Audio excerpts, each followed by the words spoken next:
Yes, my dear students, hope you all are fine. So, I am uploading my video after at least 1 month because you all were busy in your September exam. So, I have not uploaded any video.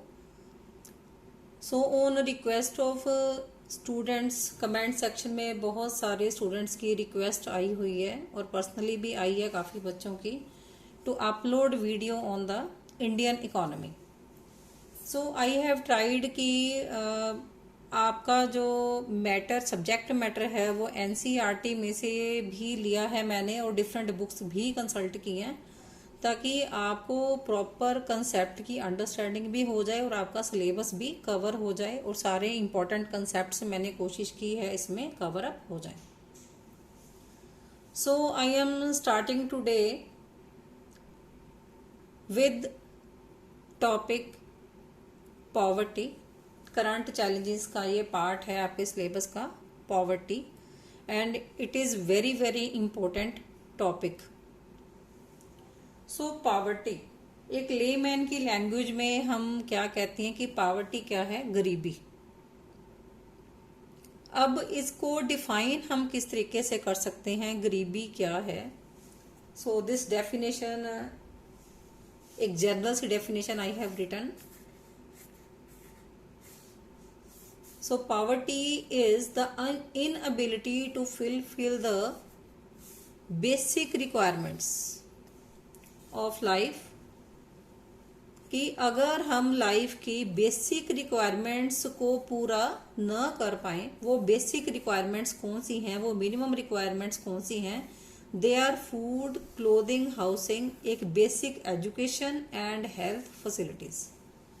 तो ये basic requirements हैं कि earlier तो हम कहते थे कि 3 basic necessities of life जो हैं वो सबके पास होनी चाहिए, रोटी, कपड़ा और मकान। लेकिन इन टूडेज वर्ल्ड की रोटी, कपड़ा और मकान, फूड, क्लोथिंग और शेल्टर के साथ साथ एक बेसिक एजुकेशन जो है वो भी नेसेसिटी है कि कम से कम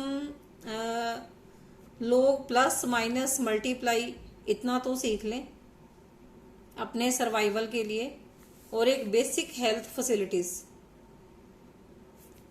ये जरूर प्रेजेंट होनी चाहिए सबके पास। और जिसके पास ये मिनिमम रिक्वायरमेंट्स नहीं हैं उसको हम क्या कहते हैं? पॉवर्टी। तो that is defined as poverty, कि अगर कोई पर्सन अपनी ये मिनिमम रिक्वायरमेंट्स भी पूरी नहीं कर पा रहा तो उसको हम क्या कहते हैं? वो गरीब है। Now next point is who are poor. किसको हम डिफाइन कर सकते हैं कौन गरीब है और कौन नहीं है? तो हमारी जो कंट्री की पॉपुलेशन है वो 2 पार्ट्स में डिवाइडेड है बेटा, रूरल एंड अर्बन। तो डिफरेंट बुक्स में डिफरेंट एग्जांपल्स इसकी दी हुई हैं कि रूरल में रहने वाले कौन कौन से लोग पुअर हैं और अर्बन में रहने वाले कौन कौन से लोग पुअर हैं। तो रूरल में मैंने सारी एग्जांपल्स यहाँ पर नहीं लिखी हैं, ये आपकी एनसीईआरटी में से उठाई हैं एग्जाम्पल्स। रूरल में आ जाते हैं हमारे लैंडलेस लेबरर्स, ऐसे मजदूर लोग जिनके पास अपनी लैंड नहीं है। देन स्मॉल फार्मर्स, या यू में से मार्जिनल फार्मर्स, जो हमने फर्स्ट चैप्टर में भी हमने स्टडी किया था। मार्जिनल फार्मर्स मीन्स जिनके पास बहुत थोड़ी सी लैंड होती है। देन टीनेंट कल्टीवेटर्स, ऐसे मजदूर भाई लोग जो दूसरों की जमीन के ऊपर काम करते हैं, टीनेंट कल्टीवेटर्स। तो ये जो कैटेगरीज आपको बताई गई हैं, रूरल एरिया में रहने वाले लोग, landless labourers, small farmers, टीनेंट cultivators. तो इस तरह के लोग जो हैं वो उनको पुअर बोला गया है, who are living in the rural areas। अब अर्बन में रहने वाले लोग कौन से हो गए? डोमेस्टिक सर्वेंट्स, जो लोग हमारे घरों में काम करते हैं, लाइक हमारी मेड्स एक्सेट्रा। तो ये डोमेस्टिक सर्वेंट्स। रिक्शा पुलर्स, इसमें आ जाते हैं रिक्शा चलाने वाले लोग। स्ट्रीट कॉबलर्स, जूता बनाने वाले लोग। तो इस तरह की कई एग्जाम्पल्स हैं जो हमारे शहरों में, जिसको हमने बोला है हमारी एनसीईआरटी के अकॉर्डिंग ये लोग पुअर माने गए हैं। Domestic servants, rickshaw pullers, street cobblers etcetera, and so many examples are also there. तो आपको अगर सपोज 1 मार्क का क्वेश्चन आता है तो उसके लिए इतनी एक्सप्लेनेशन सफिशिएंट है कि रूरल पुअर कौन से हैं और अर्बन पुअर कौन कौन से हैं। तो नेक्स्ट है बेटा फीचर्स ऑफ पॉवर्टी, कि हम कैसे जान सकते हैं कि पॉवर्टी जो है वो किस तरह से प्रेजेंट है लोगों में। तो उसके लिए फर्स्ट और फोरमोस्ट फीचर है बेटा स्टारवेशन या हंगर, जिसको हम कहते हैं भूखमरी हिंदी में, कि जो लोग भूख से ही मर जाते हैं, जिनको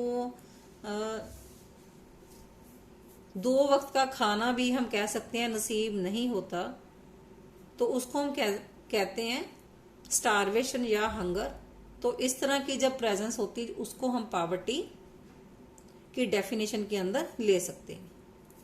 देन नेक्स्ट बेटा स्कूल, जैसे आप लोग बहुत खुश नसीब हो कि आप डिफरेंट स्कूल्स में जाके स्टडी करते हो, लेकिन इंडिया में कुछ ऐसे एरियाज हैं जहां पर स्कूल्स अवेलेबल ही नहीं है, रिमोट एरियाज, या ऐसे बच्चे जो बेचारे स्कूल जाना अफोर्ड ही नहीं करते हैं। तो वो भी एक बहुत बड़ा फीचर है पॉवर्टी का, कि जो बच्चे स्कूल ही नहीं जा पाते तो उनको तो कोई सोर्स ऑफ इनकम मिलने का चांस ही नहीं है। देन उसके बाद ऐसे लोग who can't afford treatment during illness, कि जब वो बीमार हों तो वो अपने मेडिकल एक्सपेंसेस न उठा पाए, अपनी दवाइयों का खर्चा न उठा पाए, वो भी इस कैटेगरी में आ जाते हैं। देन नेक्स्ट इज जो पुअर पीपल हैं, उनकी जो फैमिली का साइज है वो लार्ज होता है, तो वो जितनी इनकम अगर थोड़ी बहुत बेचारे अर्न भी करते हैं तो उनकी फैमिली को वो पूरी नहीं पड़ती। उनकी फैमिली का साइज जो है वो लार्ज होता है, ना वो अपना भरपेट खाना बेचारे खा सकते हैं, ना बच्चों को खिला सकते हैं। तो ऐसी साइज जो फैमिलीज का, जो पुअर फैमिलीज है, उनका साइज ऑलमोस्ट जो है वो लार्ज होता है, ना ही वो पॉपुलेशन के ऊपर कंट्रोल रखते हैं। देन नेक्स्ट, ये तो बहुत ज़रूरी है कि जो पुअर है वो अनएम्प्लॉयड तो होगा ही होगा, तो वो बेरोजगार है इसीलिए तो वो पुअर है, उसके पास काम ही नहीं है तो बेचारा खाएगा क्या। देन ऐसे जो लोग होते हैं वो बेचारे कहीं ना कहीं से अपना कर्जा लेके अपना गुजारा करते रहते हैं, तो वो इस चक्रव्यूह के अंदर जो है वो ट्रैप के अंदर फंसे ही रहते हैं, वो निकल ही नहीं पाते हैं। एक बार कर्जा लिया अपना गुजारा करने के लिए, उसको चुकाने के लिए उनके पास, बेचारों के पास एम्प्लॉयमेंट ही नहीं होती, तो वो पिछले कर्जा तो क्या चुकाना है तो अगला कर्जा भी वो लेते हैं। तो इस तरह से वो इस ट्रैप में, इस महाजाल में फंसते चले जाते हैं। Then limited access to basic amenities, ऐसे लोग जो अपनी बेसिक अमेनिटीज मीन्स जो मिनिमम रिक्वायरमेंट्स पूरी नहीं कर पाते, जो मिनिमम रिक्वायरमेंट्स मैंने अर्लियर आपको एक्सप्लेन की हैं पॉवर्टी में, कि food, clothing, shelter and basic education इनके पास मिसिंग होती हैं। तो बेटा ये सारे हैं फीचर्स ऑफ द पॉवर्टी। अब नेक्स्ट है हमारे पास पॉवर्टी की कैटेगराइजेशन, कि जो पॉवर्टी है उसको ब्रॉडली 3 कैटेगरीज में डिवाइड किया गया है: chronic poor, churning poor and transient poor. So बेटा क्रोनिक पुअर में वो लोग आते हैं जो हमेशा से ही गरीब रहे हैं, ऑलवेज पुअर। देन उसके बाद आ जाते हैं चर्निंग पुअर में, वो लोग हैं जो यूजली पुअर हैं, मीन्स कभी उनके पास खाने को होते हैं, कभी नहीं होता।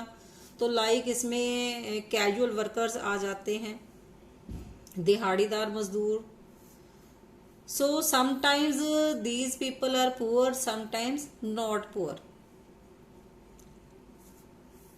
सो नेक्स्ट कैटेगरी है हमारी ट्रांजिएंट पुअर, जो ओकेजनली पुअर होते हैं, मीन्स कि due to bad incident in life या due to bad face in life वो पुअर की कैटेगरी में बेचारे आ जाते हैं। जैसे किसी का छोटा मोटा बिजनेस है, एकदम से फेल हो गया, एकदम से कोई इंसॉल्वेंट हो गया, कि बिल्कुल जो मतलब एकदम से बैड फेस ऑफ लाइफ की वजह से रोड पे आ जाते हैं, वो इस कैटेगरी में आते हैं ट्रांजिएंट पुअर। कि ये लोग पुअर होते नहीं हैं, लेकिन due to bad phase of life, due to bad incident in life जो पुअर की कैटेगरी में आ जाते हैं।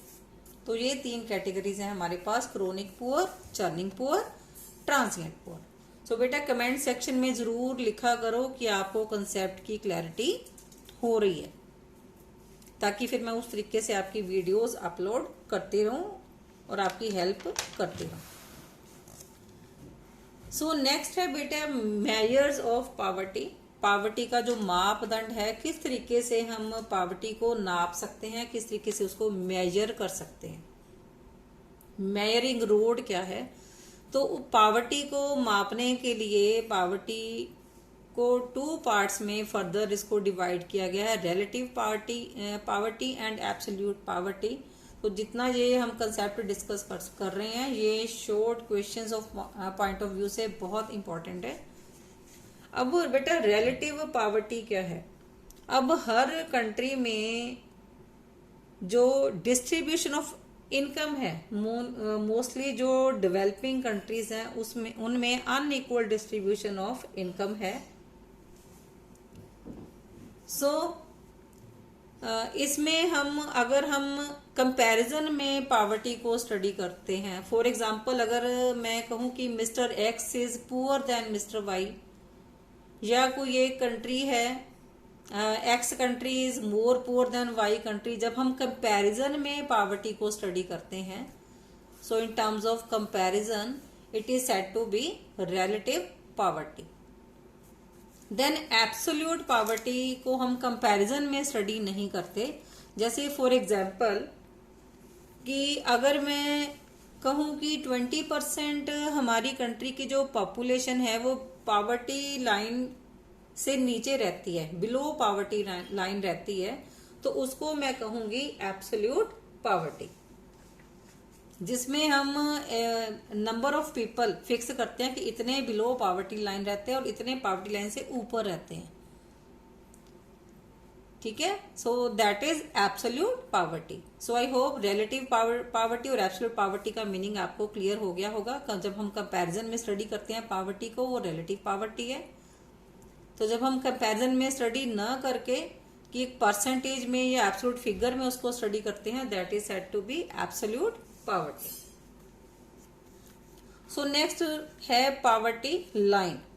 अब प्री इंडिपेंडेंट इंडिया में पावर्टी लाइन का जो कंसेप्ट है वो दादा भाई नौरोजी ने दिया था फर्स्ट टाइम। तो उन्होंने पावर्टी लाइन को डिफाइन करने के लिए कंसेप्ट दिया था हमें, jail cost of living. Jail cost of living बेटा इससे नेम से ही क्लियर हो रहा है कि जेल में रहने वाला जो कैदी है उसकी जो कॉस्ट ऑफ लिविंग जितनी है उसको पावर्टी लाइन के साथ जो है वो डिफाइन किया गया। तो दादा भाई नौरोजी ने ये एजम्पशन दी, उस टाइम पे एस्टिमेट लगाया गया कि पावर्टी जो लाइन है उसका जो कट ऑफ है वो क्या होना चाहिए। तो उसके लिए उन्होंने पॉपुलेशन को 2 पार्ट्स में डिवाइड किया, 1/3 एंड 2/3। ये 2 पार्ट्स में उन्होंने कंट्री की टोटल पॉपुलेशन को डिवाइड किया, 1/3 एंड 2/3। अब 1/3 जो कैटेगरी है उस टाइम पे ये एस्टिमेट लगाया गया कि कंट्री की जो टोटल पॉपुलेशन है उसका जो 1/3 पॉपुलेशन है वो बच्चे हैं, और जो 2/3 पॉपुलेशन है वो क्या है, वो एडल्ट है। अब जो बच्चे हैं 1/3 पॉपुलेशन का जो हाफ है, 1/3 का हाफ कितना हुआ, 1/6। तो 1/6 जो पॉपुलेशन है उसको कोई डाइट नहीं मिल रही है, they are with zero diet, और बाकी का जो 1/3 है, 1/3 का हाफ हमने कर लिया जिनको कोई डाइट नहीं मिल रही है, और 1/3 का जो हाफ है जिनको एडल्ट की 1/2 डाइट मिल रही है। 1/3 का हाफ इतना हो गया 1/6, इनको एडल्ट की कितनी डाइट मिल रही है 1/2, तो टोटल इनको कितनी डाइट मिली 112। और बाकी का जो 2/3 पोर्शन, ये वाला जो एडल्ट वाला है, तो एडल्ट जो हैं जो उनको पूरी डाइट मिल रही है, दैट मीन्स 1 मीन्स पूरी डाइट, तो इनको जो डाइट मिल रही है कितनी मिल रही है 2/3। तो कितनी पॉवर्टी लाइन का को इस तरह से एस्टिमेट किया गया। ये जो पहला जो 1/3 वाला पोर्शन है, they are with zero diet, with zero calorie diet, plus ये बाकी के जो बच्चे 50%, 1/3 का 50%, इनको कितनी डाइट मिल रही है 112 प्लस 112, और एडल्ट्स को कितनी मिल रही है 2/3, तो इसको मिला के कितना बना 3/4। तो उस टाइम पे जो एस्टिमेट लगाया गया, दादा भाई नौरोजी ने ये क्या स्टेटमेंट दी कि जो एवरेज पॉवर्टी लाइन है, it came out to be 3/4 of the adult jail cost of living, कि जो जेल में रहने वाला प्रिजनर है, अगर जितनी डाइट वो ले रहा है उसका अगर 3/4 कंजम्पशन पर पर्सन कर रहा है, तो वो पॉवर्टी लाइन की कट ऑफ रेशो है।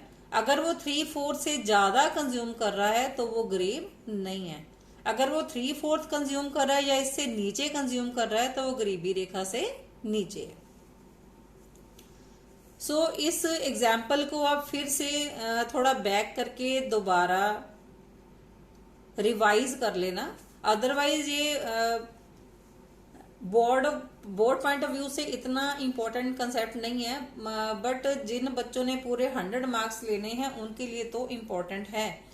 ये 1 मार्क में क्वेश्चन आ सकता है कि प्री इंडिपेंडेंस में किस तरीके से कैलकुलेशन की गई थी गरीबी रेखा की। So next concept is post independent India, कि आफ्टर इंडिपेंडेंस जो है प्लानिंग कमीशन ने national sample statistical organisation, that means NSSO ने जो डाटा दिया उसके सर्वे के अकॉर्डिंग गरीबी रेखा को किस तरीके से डिफाइन किया गया।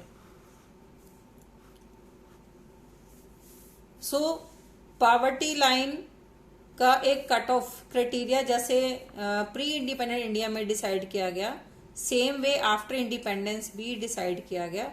अगेन पॉपुलेशन को 2 कैटेगरीज में इसमें डिवाइड किया गया, रूरल एंड अर्बन। अब रूरल में जो बिलो पॉवर्टी लाइन वाले लोग हैं वो कितना खर्च करें, 816 रुपये per month, 816 rupees per month या इससे नीचे। और अर्बन शहरों में रहने वाले लोगों का खर्चा पर मंथ कितना 1000 रुपीज पर पर्सन। तो ये कट ऑफ पॉइंट हम इसको कह सकते हैं, ये डिसाइड किया गया रूरल के लिए 816 रुपये और अर्बन के लिए 1000 रुपीज पर मंथ। और कैलोरीज कंजम्पशन के हिसाब से रूरल में कितना कैलोरीज कंजम्पशन लोग ज्यादा खा लेते हैं, तो इसलिए 2400 डिसाइड किया गया और अर्बन के लिए 2100। तो अगर तो लोग 816 रुपये पर मंथ पर पर्सन अगर खर्च लेता है रूरल में और 2400 कैलोरीज कंज्यूम करता है, तो वो गरीबी रेखा से नीचे है, या इससे भी नीचे अगर वो करता है 816 रुपये या उससे नीचे। सिमिलरली कैलोरी कंजप्शन में 2400 या उससे नीचे, तो वो पॉवर्टी लाइन के नीचे माना जाता है। और अर्बन में अगर वो 1000 पर मंथ या 2100 कैलोरीज कंज्यूम करने की कैपेसिटी में है या इससे नीचे कैलोरीज कंज्यूम करता है, तो उसको बिलो पॉवर्टी लाइन हम बोलते हैं। अगर इससे ऊपर वो खर्चता है 816 रुपये के ऊपर रूरल में, तो वो अबव पॉवर्टी लाइन माना जाएगा रूरल में। और अर्बन में अगर वो 1000 रुपीज पर मंथ से ऊपर खर्चा करता है सेम वे कैलोरीज भी अगर उससे ऊपर 2100 से ऊपर कंज्यूम करता है तो वो अबव पॉवर्टी लाइन माना जाता है। अब बिलो पॉवर्टी लाइन कौन कौन से लोग आते हैं? तो बिलो पॉवर्टी लाइन 3 कैटेगरीज हैं, पुअर, देन वेरी पुअर जो बहुत ज्यादा गरीब हैं, देन एब्सोल्युटली पुअर मीन्स जिनको बेसिक अमेनिटीज भी नहीं मिल पा रही हैं, लाइक रोटी कपड़ा और मकान ये भी नहीं है जिनके पास, भिखारी लोग जैसे होते हैं, तो वो एब्सोल्यूट पुअर की कैटेगरी में आ जाते हैं। तो ये तीनों कैटेगरीज, पुअर वो जिनको कभी मिल गया कभी ना मिला, वेरी पुअर जो इससे नीचे की कैटेगरी आ गई, और एब्सोल्युटली मीन्स टोटली पुअर। तो ये तीनों आ जाते हैं बिलो पॉवर्टी लाइन की कैटेगरी में। अब इसमें एक और डेफिनेशन हमारे पास आती है बेटा, जिसको हम कहते हैं हेड काउंट रेशियो। ये रनिंग क्वेश्चन है, इंपॉर्टेंट फॉर शॉर्ट क्वेश्चंस और 1 मार्क में भी आ सकता है। हेड काउंट रेशियो की क्या डेफिनेशन है? ऐसी families, number of families living below poverty line. तो बिलो पॉवर्टी लाइन कौन से आ जाते हैं? Poor, very poor, absolutely poor. इन तीनों को मिला के जितने भी लोग हैं उनकी जो काउंटिंग है, head count means, head means सिर मीन्स लोग, काउंट मीन्स टोटल कितनी रेशो है उनकी। तो poor, very poor, absolutely poor, वो तीनों मिला के इस कैटेगरी में आ जाते हैं हेड काउंट रेशो में। अब इसके बाद है बेटा above poverty line. Poverty line से ऊपर, उसके लिए ये क्राइटेरिया हमने स्टडी कर लिया कि 816 रुपए के ऊपर जो खर्च लेते हैं रूरल में, और 2400 कैलोरीज के ऊपर जो कंज्यूम कर लेते हैं।